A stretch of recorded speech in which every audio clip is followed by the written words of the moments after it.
السلام عليكم حباباتي، كي راكم؟ نتمنى ان شاء الله تكونوا بألف خير.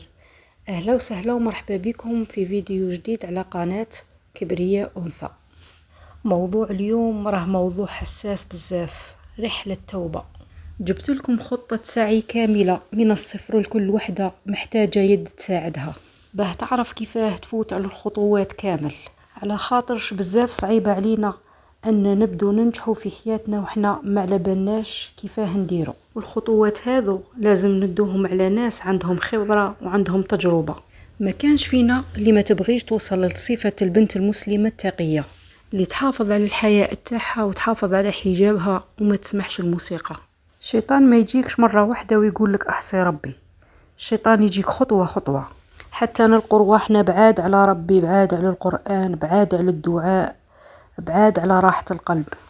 وهنا السؤال، واش هو الذنب اللي يوجع أكثر؟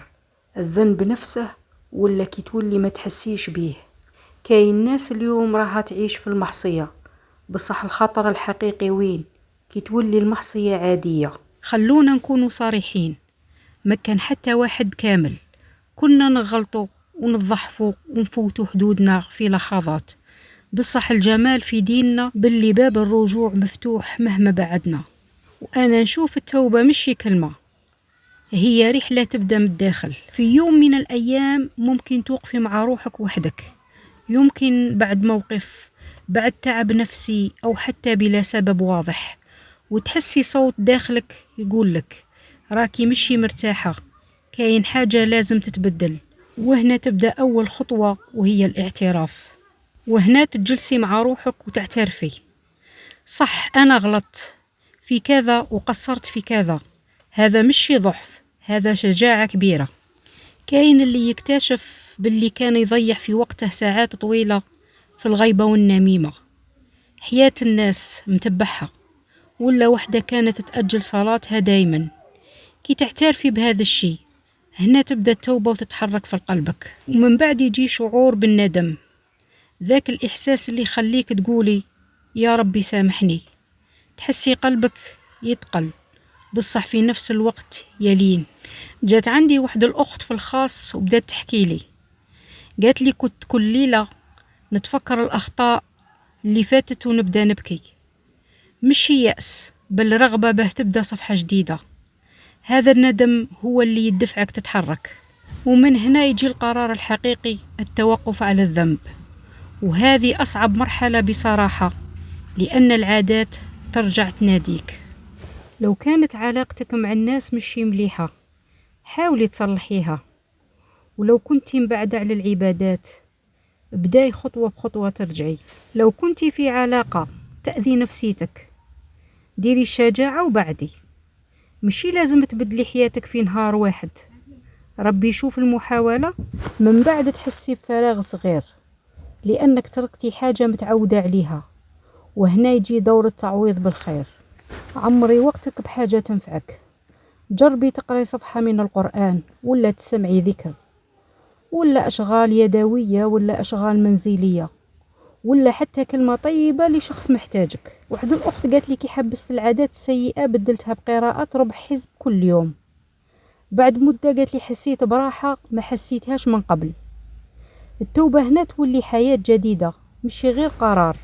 بصح لازم نحكو على حاجة مهمة، الطريق هذا مش مستقيم، كاين أيام ترجعي تضحفي، يمكن تغلطي مرة أخرى، يمكن تحسي روحك رجعتي لنقطة الصفر، وهنا الشيطان يحاول يقنعك خلاص مكاش فايدة، لكن الحقيقة كل مرة ترجعي لربي راكي تربحي. الإنسان يحاول يلتزم بحاجة مليحة وإذا فشل ما ييأش. التوبة هي سقوط قيام، يعني طيحة ونوضة حتى تثبتي على هذاك الشي اللي راكي باغيته. وفي هذه الرحلة تتعلمي تصبري على روحك بزاف، ما تكونيش قاسية، ربي رحيم. دعي دايما في صلاتك، تكوني قاعدة تقعدي تدعي يا ربي ثبت قلبي، يا ربي قربني ليك. ومع الوقت راح تحسي بتغيرات صغيرة، يعني يتبدلوا صوالح صغار معليش في حياتك، بصح معليش المهم تبان النتيجة، تحسي براحة في قلبك، طمأنينة، نظرة مختلفة للحياة، حتى تولي تثيقي في نفسك.